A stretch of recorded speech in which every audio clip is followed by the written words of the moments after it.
No player on the Patriots and perhaps the entire NFL has more on the line this season than Mac Jones. Mac looking to secure his starting spot and perhaps a fat new contract. These are the contract scenarios facing Mac Jones. Scenario number one, Mac just doesn't impress quite enough and the Patriots don't pick up his fifth-year option for the 2025 season. That option is likely to be around $25 million. An example of this scenario is the Giants' Daniel Jones, who actually ended up making more in the process after an impressive year last year. Option two, Mac has a good year and the Patriots do decide to pick up his options. Dolphins just did this with Tua Tagovailoa. Option three, Mac blows the Patriots away under Bill O'Brien and they decide to lock him up long term like the Chargers just did with Justin Herbert. Well, we won't see Mac Jones, as I said off the top of the show, tomorrow night, but Tom E. Curran, Phil Perry, our Patriots insiders, a lot riding on the line for Mac Jones this year. Where do you stand, Curran, on the fifth-year option and whether or not let's just assume, that he has a better year, that he looks not just like he did his rookie year, but better than that. He makes the necessary moves forward. Where do you stand then on them giving him the fifth-year option? I would say that, and this is next May that they have to make the decision. You don't make a decision on anything before you have to. And that includes picking up the fifth-year option. Why do you want to commit to the fifth year of him before the fourth year of him?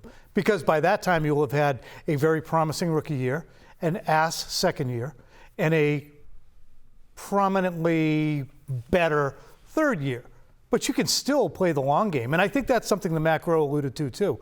There's no reason to make a massive commitment, almost a Brady-type commitment in 2020 that the Patriots refused to do to Mac Jones before you have to, Phil. Yeah, but that's in some ways why you'd pick up the fifth-year option. You don't make the massive commitment. You don't make the 5-year, $250 million type of offer to the guy because you're not sure, because you want to buy yourself a little bit more time. That fifth-year option, if it is not all that far off from what it will be in 2024 for Tua Tagovailoa, which is about $23 million. So say it's $25 million for Mac Jones' fifth year.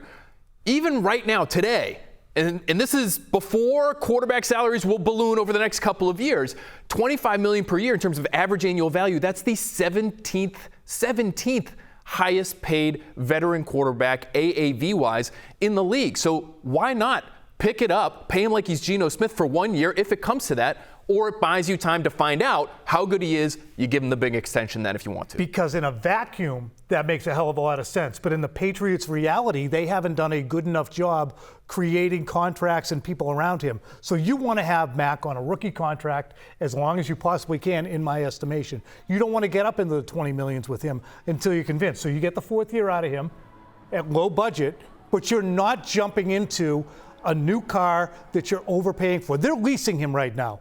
They're leasing to own. They can walk away from this leased vehicle and then get a new one in 2025 if they so desire and start back with a $2 million option. But aren't they still, Phil, just leasing him if they give him that fifth-year option? Like, to me, the reason you would give him a fifth-year option, if he performs well, again, this is all based on him doing what he needs to do. That's a crap ton of money, though. It's $25 million. But $25 million for a quarterback is regardless. You're talking in a vacuum quarterback. It's 10 times what he makes right now. It would be great if he was good enough to command that, but you're talking in a quarterback silo. You think he's the 17th best quarterback in the league?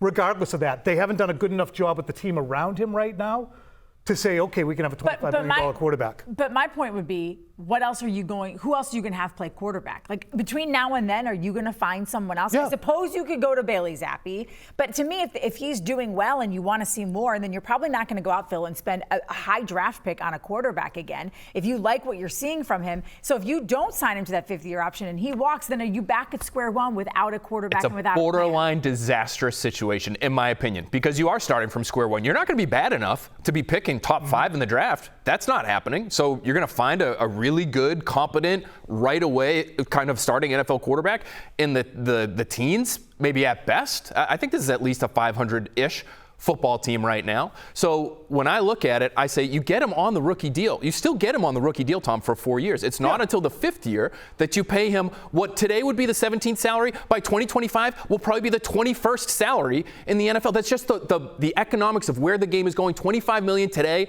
doesn't mean what it meant even 4 or 5 years ago when that's what Tom Brady wanted on his contract. It's not the same league anymore when it comes to that. So they have to figure out the rest of the roster. There's no question about it. They have to be better in terms of how they draft and how they spend their money, but that's still a very good deal, and to me, there's no reason not to pick it up. There is a reason not to pick it up, and it is if you are next May looking at a quarterback that had an average year, forecasting forward what your other contracts are, and looking at the draft and saying, the things that Mac did for us with Bill O'Brien, we think we can replicate elsewhere. Now, they've made that mistake before with Tom Brady thinking they could replicate, and they weren't able to. But to me, you delay. I would not, and I like Mac Jones, and I think he's a good player. And your point is very well made and well taken. Thank you. That he is better than at least the 17th best, and he's young, and he's smart, and he brings a lot of things to the table. But I think the overall picture of this team is Mac Jones a fully irreplaceable player for the Patriots, or could they upgrade? I don't think giving someone a 5th-year option at $25 million at this point is signifying he's a fully irreplaceable player. To me, well, you just talked about what else are they going to do? Well, might even buy you another year because I don't let's say you just said what else are they going to do? Bailey Zappi. I mean, they'll figure it out. But is he irreplaceable? And what else are they going to do? But will they figure it out? But he's not. But to me, when you say irreplaceable, that means irreplaceable long down the line, like giving him a long-term extension. To me, a one-year deal at $25 million is essentially a placeholder. That is because if he plays so well, they will give him an extension and they will signify that he is their quarterback of the future. To me, if you give him the 5th-year option, you're just the guy that they're going with until they can find the other guy. And it's not enough money to take you out of the quarterback market. In the unforeseen circumstance that you end up with the 12th overall pick and you get a Deshaun Watson type of player who falls to you at that spot, then go ahead and make it. The other issue here, Tom, is the downside to your scenario, which is he's pretty good. And now you haven't given him the extension. And now he's going into a contract year. And now he's saying, you know what, guys, I'd actually really love to hit the market. And now you got to franchise tag him. Exactly. And then maybe you have to franchise tag him again. And then you're where the Commanders were with Kirk Cousins years ago. And now all of a sudden he's one of the highest paid quarterbacks in the league, which obviously we're saying he's probably not going to be that. To boil it down, then, you have your decision. $25 to $30 million for Mac Jones in 2025, and you have to make that decision next May. Or slow play it, get more intel, and then maybe have to franchise him for $45 or $50 million, or you go back in the draft. To me, I'd say slow play it, because I'm not sure that the Patriots are completely sold on him. And I like Mac Jones. And I think he's a good player. But I think you can increase, and you say more than I do, the number of things that you can have your quarterback do. You're not wrong in terms of let's find out. Like, this is why this year is so critical to him and to the organization. And here's the other do reason what Daniel Jones did. Would you rather be the Miami Dolphins with Tua, who is a terrible guy to pick up a 5th-year option on, or do what the Giants did with Daniel Jones and slow play it? I would pick up the 5th-year option because it's really not that much money, and I bet the Giants would have liked to have done that as well if they thought he was going to play the way he did last year. Now you've guaranteed him more money. It's not like he's completely breaking the bank. He's sort of that middle-class quarterback right now in the NFL, sort of an emerging market right now. But they probably would have liked to have him on the cheaper 5th-year option just for 1 year.